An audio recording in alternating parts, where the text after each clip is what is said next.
Hi guys, it's me again, Steve Gerhardt here at the Unagi Observer.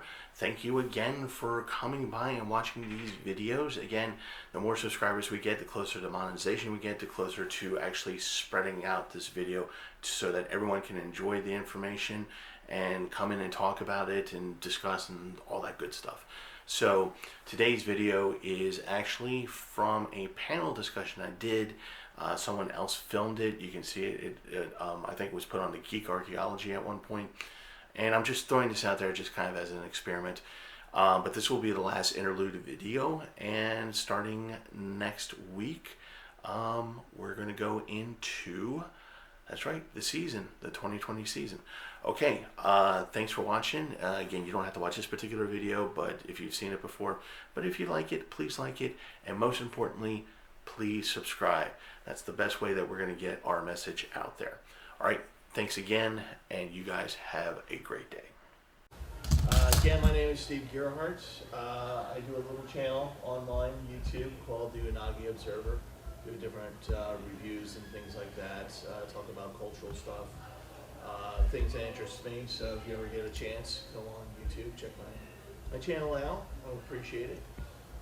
Today is about Shigeu Mizuki, who is a storyteller extraordinaire, and he is the master of yokai. Pretty much what I just want to talk about is his life a little bit and impact on probably three of his most powerful works that in my estimation.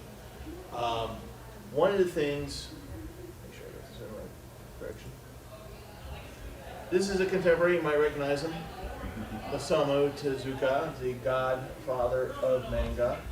The reason why I bring him up is because they are actually contemporaries. Shigeu Mizuki and Osamu Tezuka were literally born within 10 miles of each other. He's actually about 6 years younger than Shigeu.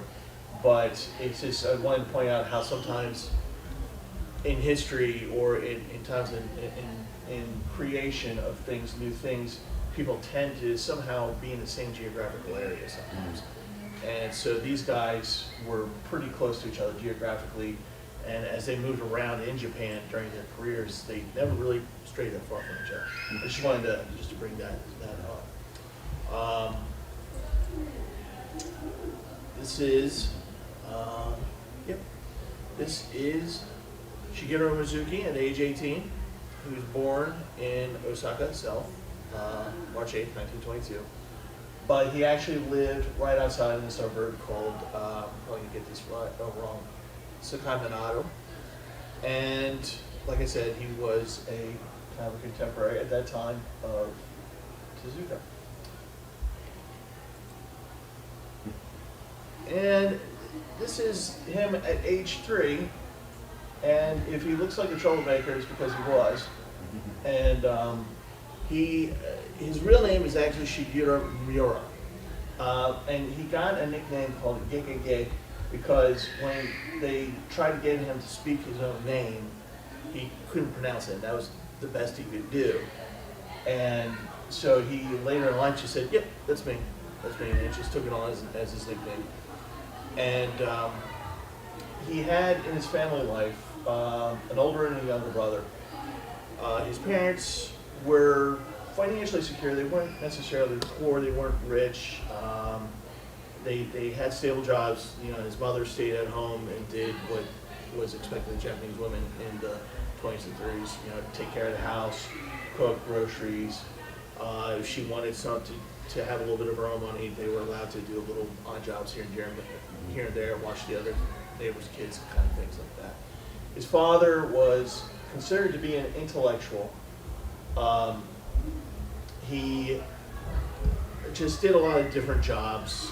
He didn't really settle on any one thing for very long, except he was a projectionist, which in Japan at that time was a very new thing. And so the theaters as we know it today are not the same as they were back then. Even for American standards, even in the 20s and 30s, it was still not the same thing. It was literally just like a room, and someone set up a projector, and they just cranked it up. And that was literally what he did. But it was popular, so his father was able to, make enough money so that they were doing all right. His brothers did very well, well, he didn't do very well in school, but they studied really hard. Shigeu, not so much. He was really a poor student, and it was his hope by his parents that his brothers would take care of him. They just gave up on him, and they just said, you don't go to school, you don't do that well at it. So hopefully your brothers will take you in as family and make sure you don't die of starvation or something stupid. But then he started developing, like, drawing pictures, and people started noticing at such a young age that he was actually really kind of good at it. And his father noticed it, and his father basically encouraged him to draw, to be artistic, to express himself in this fashion. And because his father was very artistic in terms of not skill and ability, but he enjoyed it. He was very knowledgeable, not just of Japanese art, but also of Western art. So it was of interest to him, and he was happy to see at least there was something that his middle kid could do. And so one of the four things at this time in his life, between age 3 and when he got to high school, or he didn't really get to high school, was that first he was, like I said, a poor student. He literally would not get up in the morning to go to his first class. He never made it to his first class, and that's why he claims in interviews that he was horrible at math, because that was the first class, and he just could not get out of bed. It's like much like this morning, where I didn't want to get out of bed because it was just gray out there. But for him, he just didn't do it, and the culture at that time was that parents didn't really make you do things as long as you were doing something else at that time that was productive. So they kind of just gave up on him getting to his first class. He would eventually make it to school, but even at school, he just really wasn't a good student. Part of the reason was that he would later on say is because he didn't really respect his teacher's authority. And that is a common theme for Shigeu's life, is that he had real problems with authority. And by that I don't mean he was a rebel or anything like that, but he just, when it came down to very strict authoritarian types of things, he didn't buy into it. The second thing that he was known for at that age was beating the crap out of people. He was a scrapper. He jumped into fights. He loved fighting. One of his favorite games was war with other boys, so he'd be part of an army, and he, oddly enough, rose in this child army to be a leader. And when he finally was going to school, more or less, he would do the prison thing, and he would pick out the biggest guy and go after him. And he usually actually won. So he was really good in a fight. The third thing that he was really good, that is known about him at this time, was his ability, his artistic ability. And his drawings, unfortunately, it's very hard to find his early drawings right now because a lot of it was destroyed. But it has been compared to Albrecht Dürer, who's a German artist who's very detailed, just fantastic ink prints, metal stenciling, where it's just very clear, it's very detailed, and it's very sharp. And he was able to do that by hand. Like, he was able to produce that kind of quality, to the point where his teachers, who more or less gave up on him in anything academic, saw this, and like his father, encouraged him in this, and they even opened up periodically exhibitions of his own work. Keep in mind, this is like a 10 to 12-year-old kid getting his own exhibition. That's how good he was.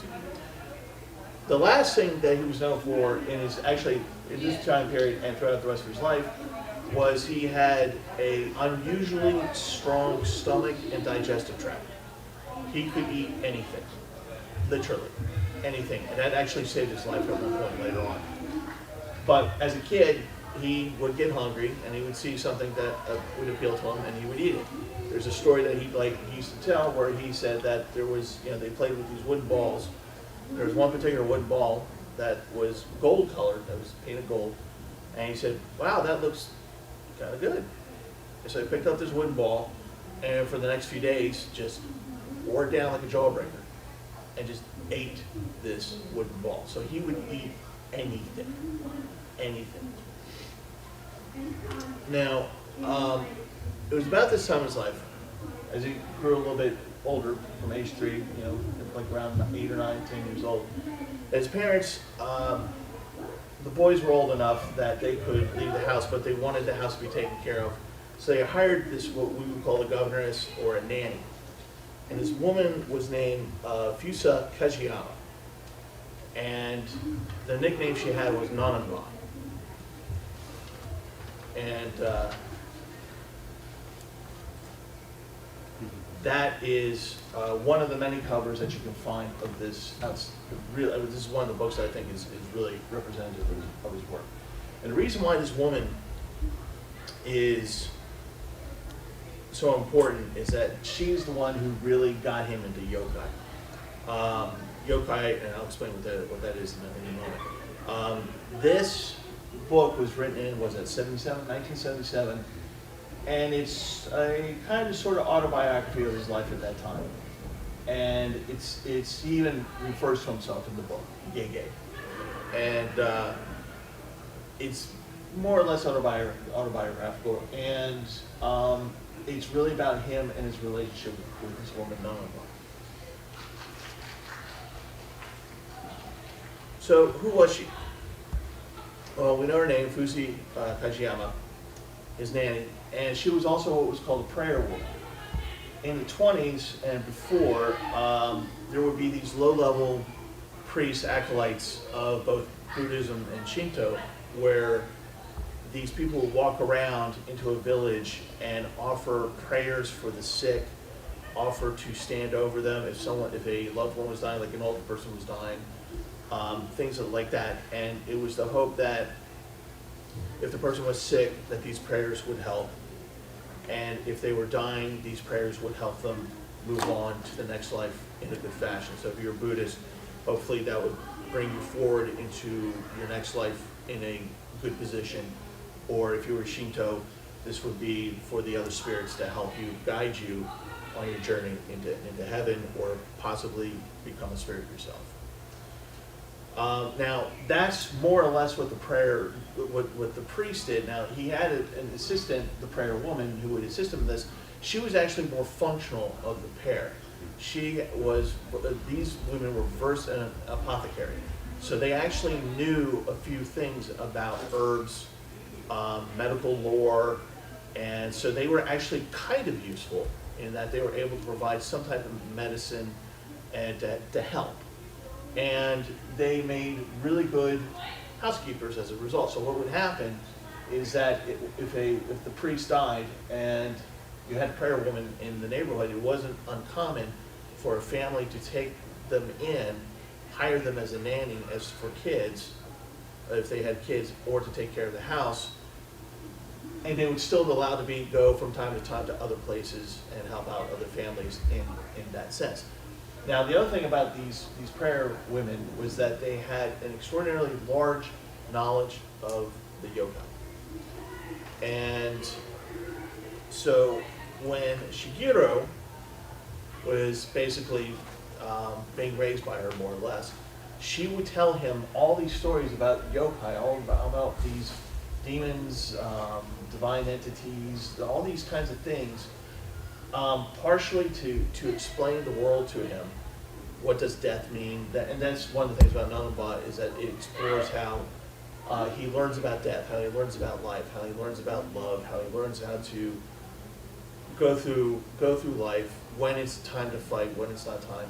And it's all through this woman who teaches him these things, and she uses, when he's younger, the idea of the yokai with that.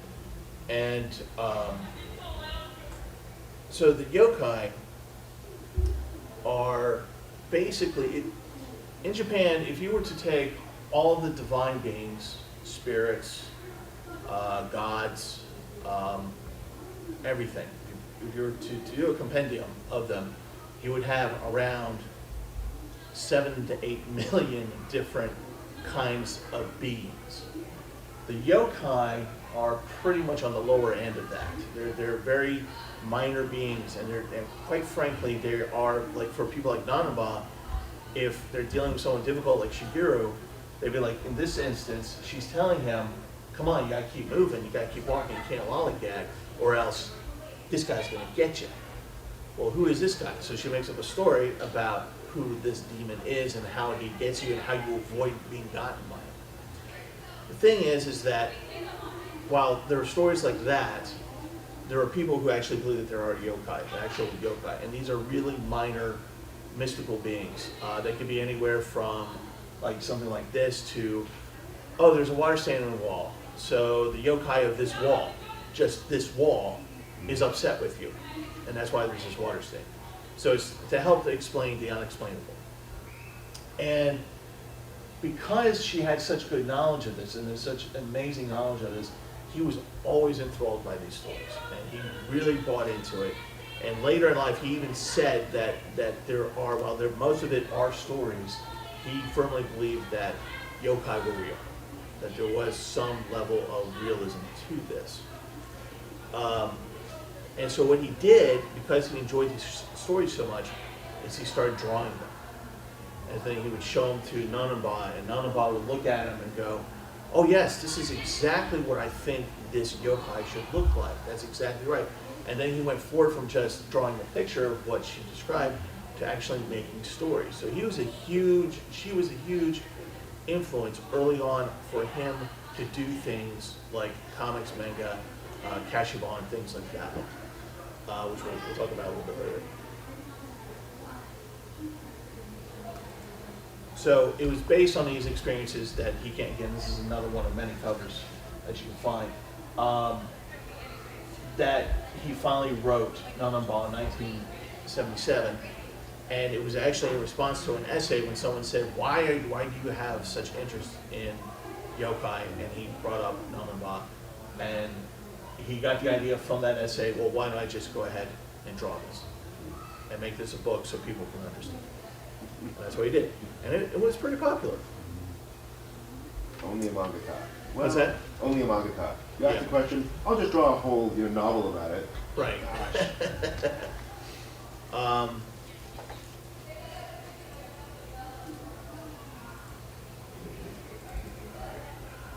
The Warriors.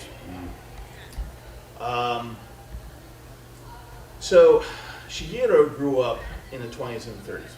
And it was during this time that Japan was experiencing military expansion. In the 20s, not that they were conquering, but they were flexing their muscles. They were seeing what they could do, seeing what worked, what didn't work technologically, tactics, the whole 9 yards. They were part of the Boxer Rebellion, which is in the early 1900s. And any kind of small conflict you can think of during this time period, they were involved in some way, shape, or form. They were even involved in World War I at one point, in the Russian front. And so all this cumulative knowledge was on purpose too, and it was actually much like what Hitler did with German involvement in Spain. They were learning how to use what they had and what worked and what didn't work. As this was happening in Shigeu's life in Japan in the 1920s, here's how kind of school worked. You went through school up to a point, and then you had to take an exam. And that exam allowed you to go further in life, whether that be high school, and then you take another exam, whether it gets you in college, what type of college, things like that. More often than not, children made it past elementary school, but then they would go into a trade. And that was quite common.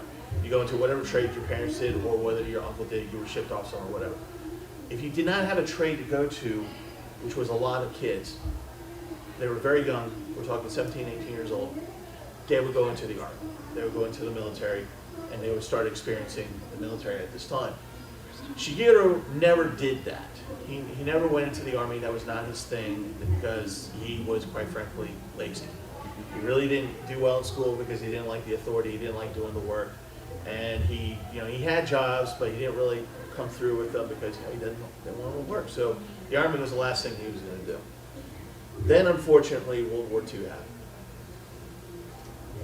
and that changed his life in a very horrible, horrific place. So at age 20, in 1942, we're in the middle of World War II. It's a struggle right now for both Japan and the United States.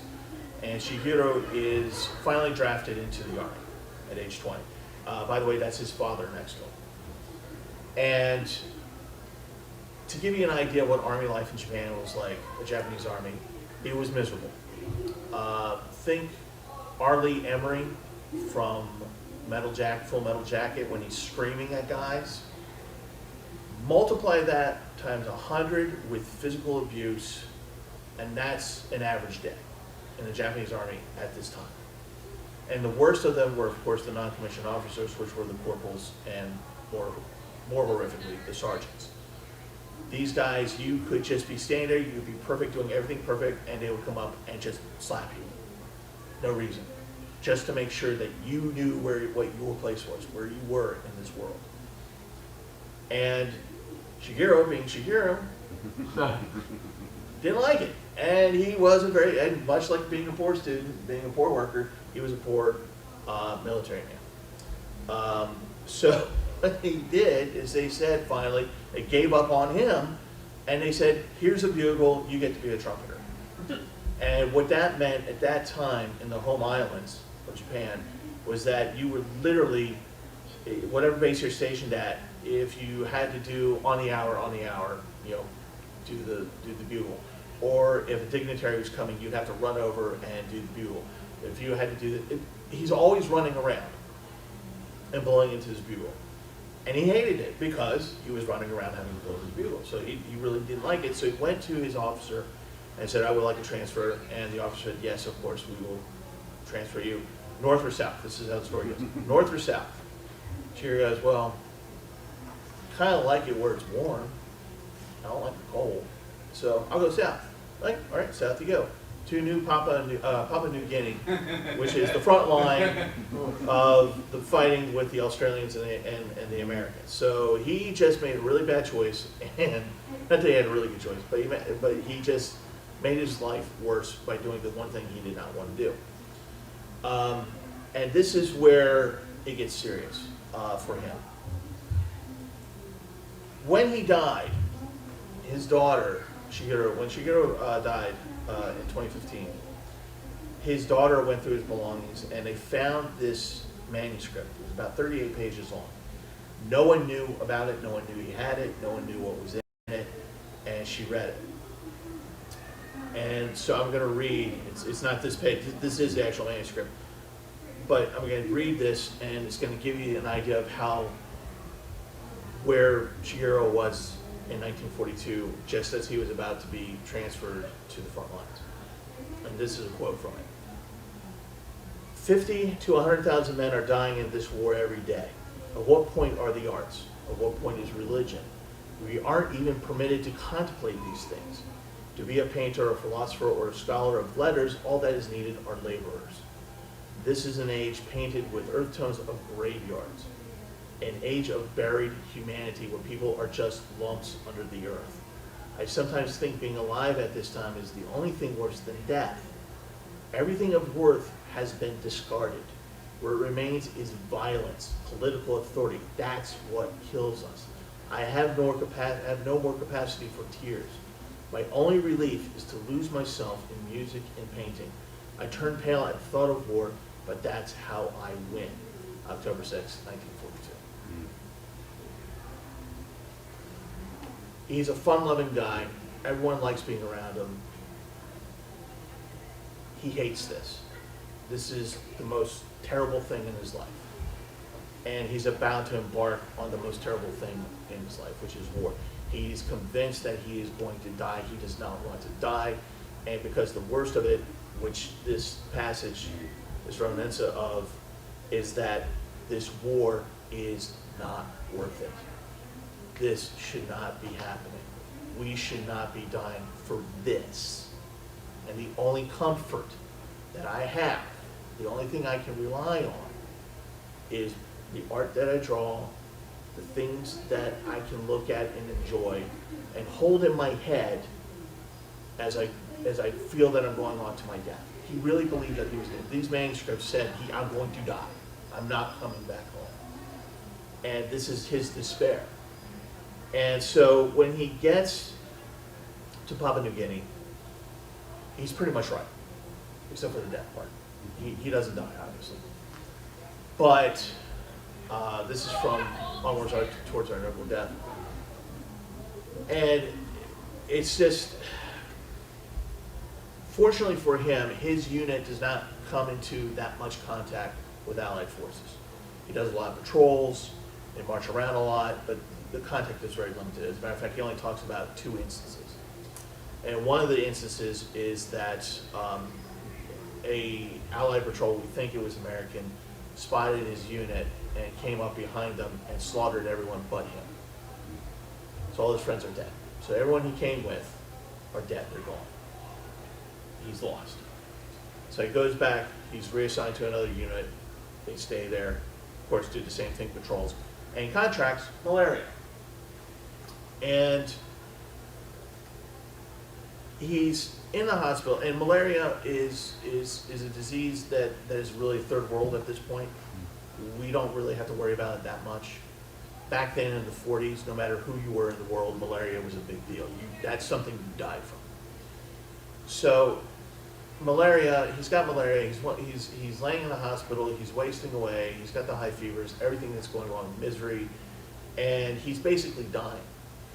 And in the hospital, they only have so many supplies because the war is starting to turn against Japan at this point.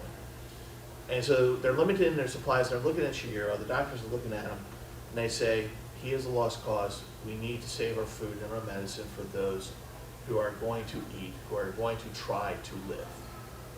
Shigeu, now when they're saying this, Shigeu's laying right there, and they're standing right here. So he's laying on what he thinks is his deathbed. He hears this, and he's like, no, I don't want to die. He sits up, as the story goes, and he starts grabbing things and eats them. The rubber tubing from the IV, the gauze, whatever. He's like, look, I can eat. And they're like, okay, fine. So they keep up with his medicine and his food, and he starts to recover. And he's more or less recovering. He's still got some of the fever. He's about to be released, and it is believed that it was an Australian bombing run that bombed the hospital that he was in. And so pretty much everyone inside the hospital is killed except for him. And when he comes to, he is missing his left arm from the elbow down. So there's a stump here. And it's a badly sewn stump. It's infected. It's, they actually have to clean maggots off of it all the time. And so he's horrified because he's left-handed. That's his drawing hand.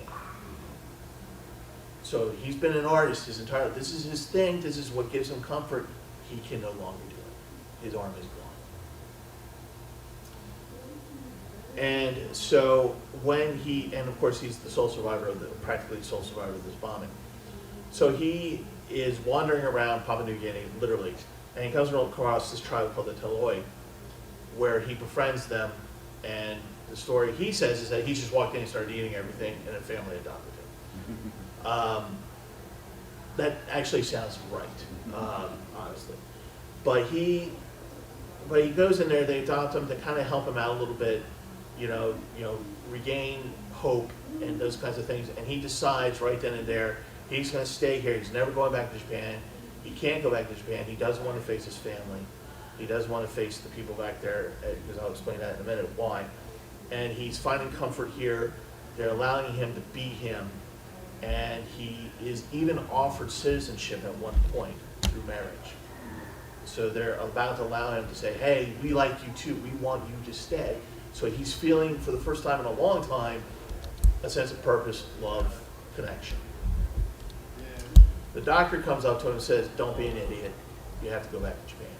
No, I don't. Yes, you do. Because if you don't, you're going to die of that wound. Why am I going to die of that wound? Because the guy who amputated your arm and sewed it up and did a really horrible job of it, and the reason why you're constantly in a fever and you're about to die of it, was a dentist. The only medical professional after the bombing left was a dentist who did the amputation, sewed up the arm, so he botched it. And the only way that they were going to be able to save Shigeu was to send him back to Japan, which is really the last thing he wanted to do.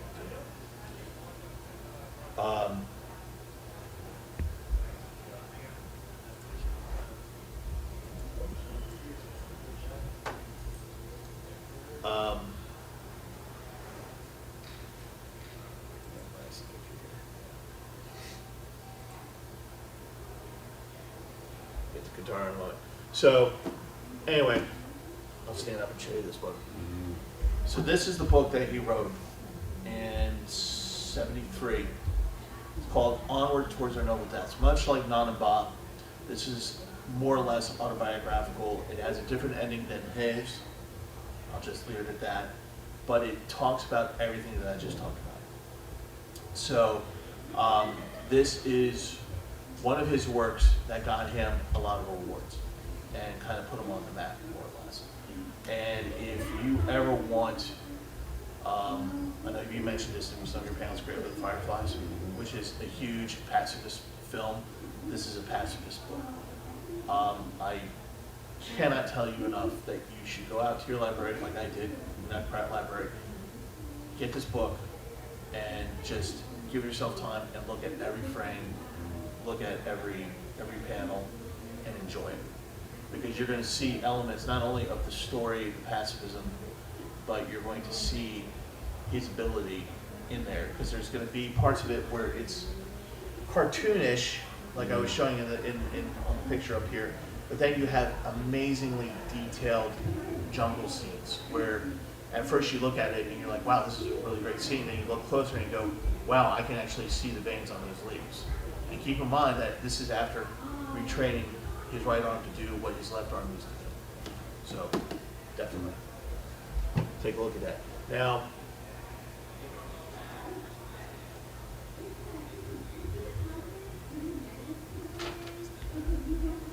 for the Japanese, when you go back home in World War II, for a Japanese soldier, it was a really tough time because you came home in defeat. And it's bad enough that you lived through, or it's bad enough that you're wounded, that you're maimed, and you come back home. Because people will look at you and they would say, this is honest, this is what happened. Some of the population would look at you and go, you didn't do enough. And this is why you lost your arm, because you didn't try hard enough. This is your fault. We lost because of you, because you didn't try hard enough. He did not want to face that. Families who take back their people, their sons maimed, this is harsh. Some of them would have preferred them to have been killed, because the parents have to live with the shame that you failed. And it would be better off if the family could turn around and say, yes, we lost the war, but my son died, which means that he gave the ultimate sacrifice. He tried. But because he was maimed and he survived, it's felt that he did not try hard enough. So that's one of the reasons why he didn't want to come back. When soldiers came back and they're not maimed, they're not wounded, they're perfectly healthy, but they've lost the war, that's even worse. You didn't try hard enough. You did not try hard enough. What was worse for Shigeu was two things. One from outside of Japan and one from inside of Japan. Inside of Japan, because of his attitude about the war to begin with, what he experienced, which justified his attitude, and he became an avowed pacifist. War is wrong. In 1945 Japan, when you say that, not only did you not try hard enough, not only did you come back maimed and you're alive, you're a defeatist. That's why we lost. We lost because of people like you. So he chose a hard path when he came back. The other part of it was that his older brother was classified as a Class B war criminal. His older brother had to serve his time in jail. He was not executed, but his older brother was part of an artillery unit that captured a group of Americans early on in the war, and by the end of it, this was not unusual for officers to make this order, had them all killed. And so his brother was considered to be a war criminal. And so in terms of Japan, this is going to sound weird, the Japanese, while they were not thrilled with his older brother being a war criminal, they didn't isolate him. He wasn't a pariah. He wasn't celebrated, but he wasn't denied things. He wasn't denied a job because he killed helpless people. They thought that was part of what he did. So he had to go through all this. He had to retrain his arm, and so to draw, and that was only to come from himself. That was not to make money. So in order to make money, in order to leave this all behind him, he went and decided to become, well, what's the least amount of work I can do that I know of, make money, and stay out of people's way? I'll be a landlord. So he buys Mizuki Manor, and that's where he gets his last name, Mizuki. So he changes his name from Mura to Mizuki.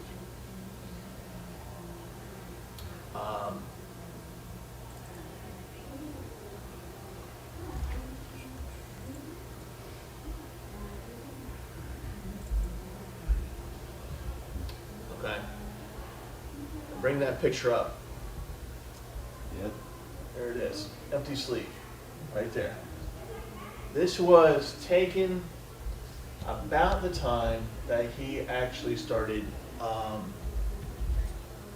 doing things for cashew bonds. But before this, like I said, he was a landlord. And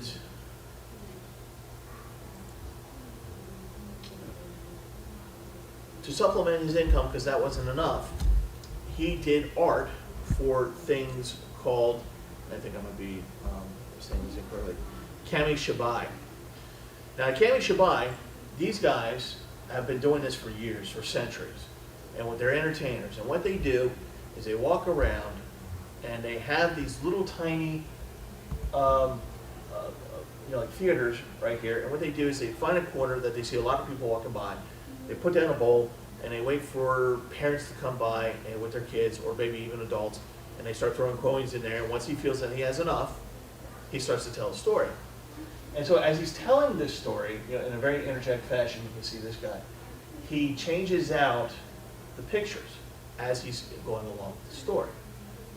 And it was a very cheap way of entertainment, because at this time in post-World War II, they're wrecked. Their economy is done. It's everything is just destroyed.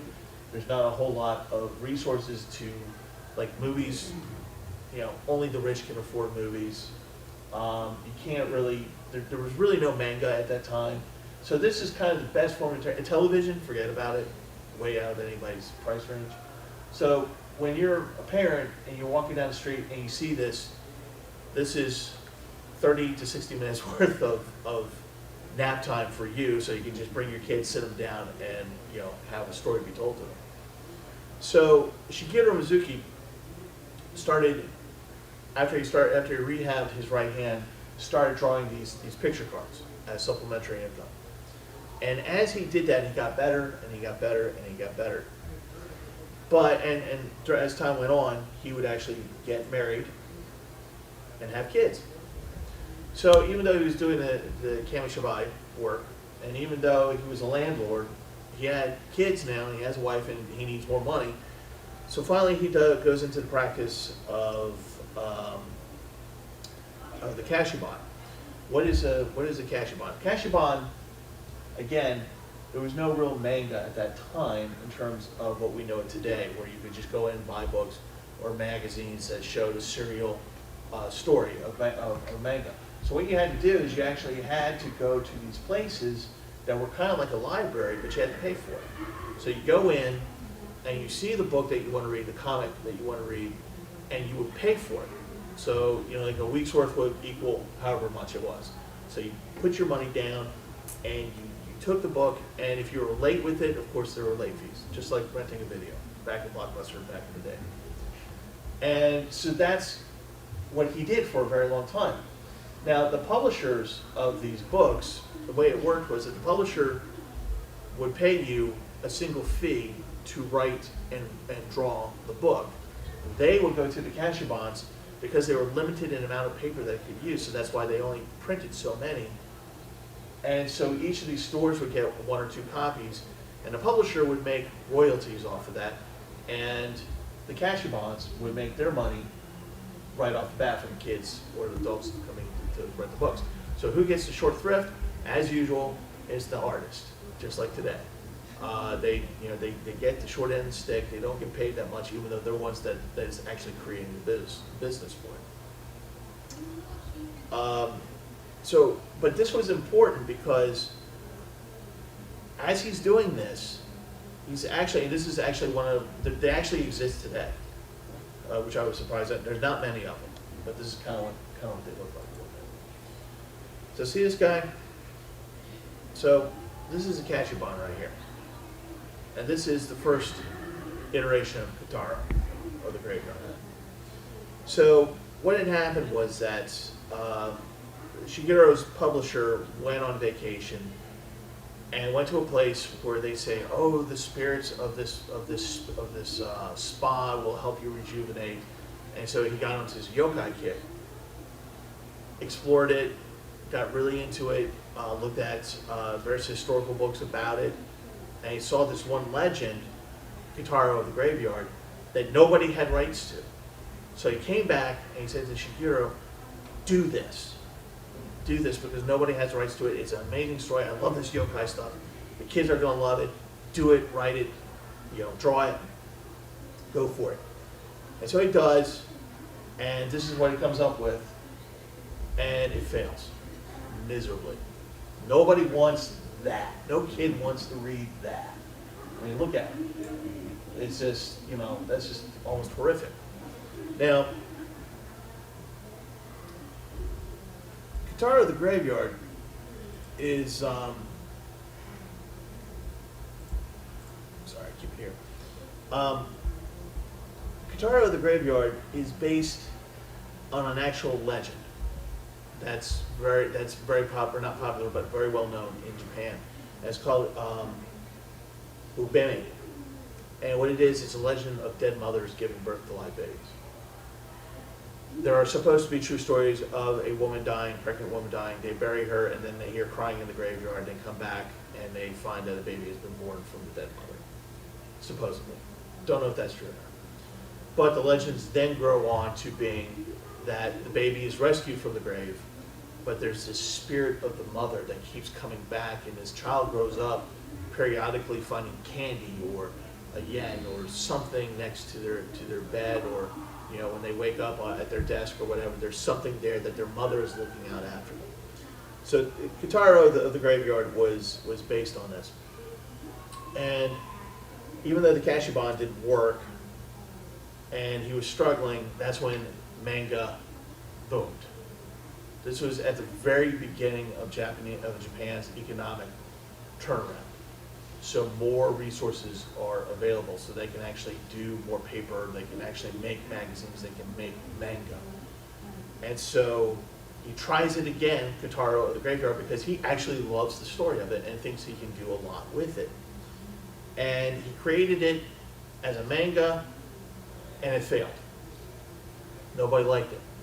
The kids didn't want it. They didn't want to buy into it. And he was confused. He was just like, why don't people like this story? This is a great story. So he sat back and he said, well, let me take on this new manga thing. And he starts buying all this different manga. And he's looking at it and he finally figures it out. Are you going to buy this? Or are you going to buy that as a kid? Which is more friendly? This guy. So he figures it out. He figures out that he has to change his drawing. He figures out that he has to come up with a not so dark story. It can be dark, it can be gruesome, it can be gothic in certain ways, but it has to be for the kid. It doesn't have to be the gruesome, oh, the mother gave birth in a grave. It can be, well, he's of yokai, and this is what he does. And you can talk about that and make it appealing to kids. And so in doing that, once he did that, it ballooned. I won't say that it went off like a rocket, but it was very solid. It was a very solid series for him. Do we know if canonically the new Kitaro was born of a dead mother? You know, I don't know. And Yeah, curious. yeah, that's a good question. I don't know. So he changed Kitaro to being more accessible.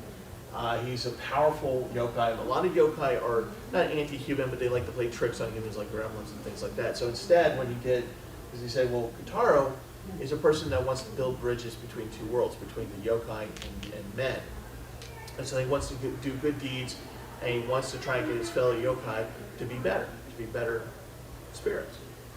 And so he's got a bunch of different spiritual powers. I mean, it's just so numerous. And part of it comes from that vest, the iconic vest. He's always wearing that vest.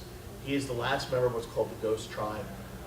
So he has all these different powers that he can sense other yokai. He can be strong when he needs to be. He can survive dismemberment. There's a lot of stories where he gets chopped up, but he comes back.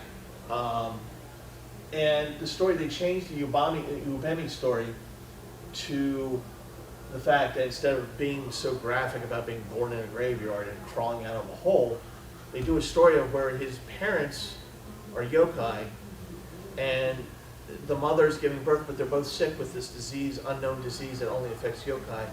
And this man discovers this, and then one day he comes back to visit them, and he finds that they're both dead. Parents are both dead, and there's this baby, Kitaro, with just one eye, laying there, and he adopts the kid, not really because he wants to, but because he feels like, well, it's a baby, so can't leave it here. And he raises Kitaro up to a certain point. Well, this is where it gets a little weird. Kitaro's father is is as a yokai expert, and his father loves him so much that he comes back to life, but not in the form as he was, which is a mummy, but as an eyeball. And the actual comic strip shows the eye popping out of the corpse's head, rolling onto the floor, and then suddenly a little body appears underneath the eyeball, and the eyeball starts walking around, and the guy, and it's his father, is going, I must help Kitaro, I must be with Kitaro, I must help him through this life, because this human who did adopt him for a little while just doesn't like him, and he's on his own, and I have to help him. So I want to be with him and help him on his journey. And so the rest of Kitaro is basically that, is basically him on this journey of bridging the human and the yokai world. And his father helps him, and his father, by the way, loves tea baths, so you see this little eyeball in like a little teacup, and which is very disconcerting if you're not expecting that, which is a quite often trope in this particular comic where someone will just like, haha, eyeball, and and then worse, the eyeball speaks to you and says hello, and that's not what anybody wants really, in their tea. And when he's not with Kitaro, or when he's with Kitaro, and they're traveling, the best way for him to travel is to hop on his shoulder, go underneath the hair where the empty eye socket is, and just sit in the eyeball, in the eye socket. It just sits in there, and then when he's needed, he pops out. So how would you like that? Have a 10-year-old kid come up to you, say hello, and then you hear another voice, and the eyeball just pops out and waves at you. So that's kind of what Kitaro does. Now, one of so this is one of the many iterations of Kitaro stories. This one is I think one of the more recent ones, and it's a collection. It's just called Kitaro, and it's a collection of some of the earlier stories, and it's done by this group that is called literally Drawn and Quarterly. So they kind of do little horror stuff like this. I'll tell you, if you want to experience Kitaro and you're not sure if this is something you want to get into, get one of these books, the larger ones, because there's very few overall story arcs. They're very just per episode, so to speak, of adventures, but they're all different, they're all funny, and it's usually teaching a bad human or a bad yokai how to be a good person or a good yokai. And it's just a fun. It turns into a fun read, and this is what actually finally gave Shigeru Mizuki the ability to do this full time is because everyone started buying into this. And one of the things is that a lot of people don't know this manga, they don't know this anime, but they know this character. This is like, if you walk into any vendor, you walk in that vendor room right over there, and you probably see a keychain or something of that nature, and you see this guy. So a lot of people know the image, they just don't know the character, which is a shame because this character has been around for a long time, and I would say probably every 10, 15 years, a new movie, a new television show, a new OVA, something comes out related to Kotaro. And one of the biggest storylines, one of the few storylines, overarching storylines, has to do, and it's very interesting, and if you ever get a chance to read it, it's called the Yokai War. And the Yokai War, and I think it's actually in this collection right here. And it's very interesting because it's East meets West in a battle over an island, a Japanese island. And it's the Eastern Yokai, which is Kotaro and his friends, versus Western Yokai, who are Frankenstein, the Wolfman, Dracula, all the good guys, all the good old horror story guys. And they come and they actually have a war over this one island. This one island comes, the humans come to Kotaro and say, please help us, please help us. Dracula's sucking our blood, the Wolfman's eating us, and Frankenstein's just crushing our heads. So can you please come over here and tell your yokai from the Western, from America, please go away. And then it's just this huge battle ensues between his friends and them, and it's actually funny more than anything else, just to see that.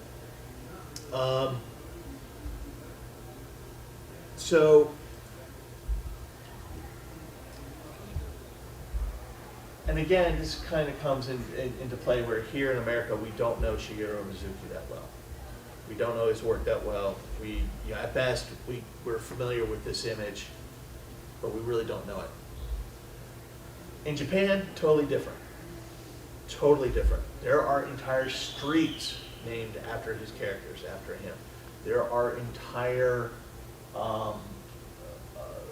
towns that do this thing like this, where where a dedicated street where all his drawn yokai, there'll be some type of bronze statue like Kotaro here, and there'll be a little plaque that describes it. There's even, I think, a sort of playland, not quite an amusement park, but a playland in his hometown. And everywhere you go in Japan, and you say the name Shigeru Mizuki, everybody knows who you're talking about. Sadly, he of course passed away 2015 at age 93. He literally just tripped, fell on his head, was in the hospital for about a week, and then he passed away.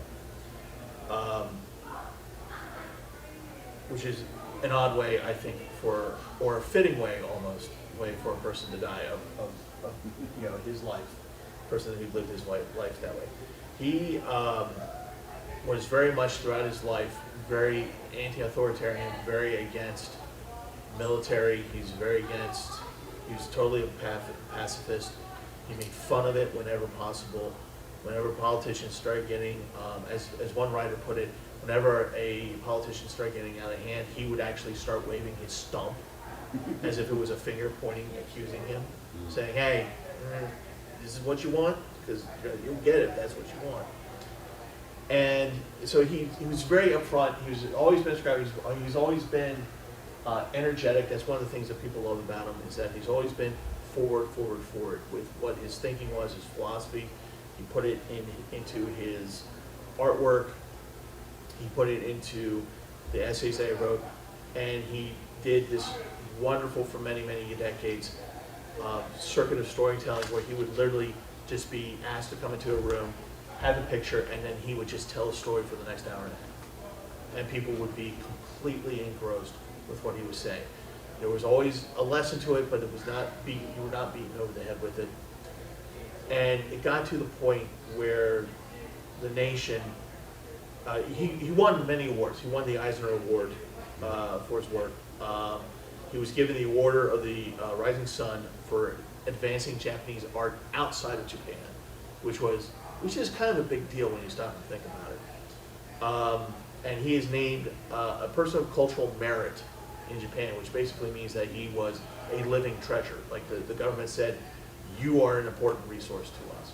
So he was very well thought of in Japan, and I just always think it's a shame that he doesn't get that kind of recognition over here. And the last thing that I think is great about this guy, or what's great about this guy, is that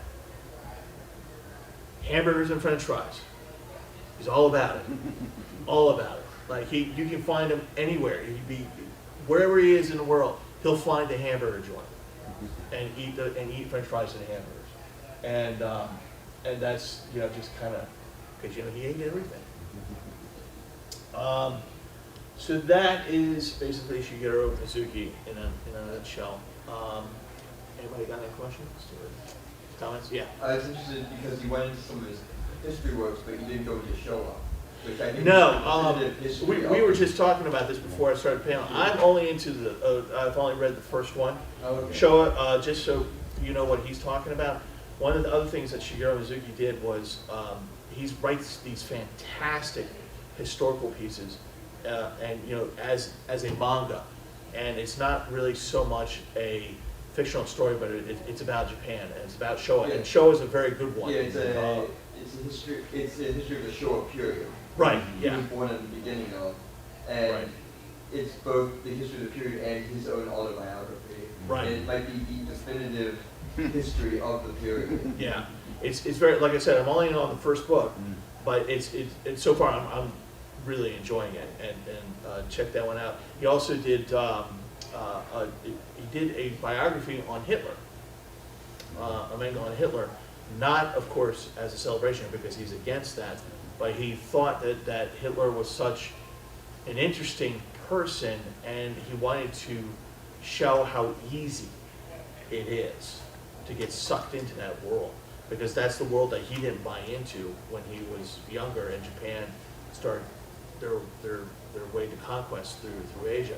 He didn't buy into that, but Hitler, what he said, it's just amazing how one man can be so persuasive to make you abandon your reason and just get sucked into this thing that really is awful.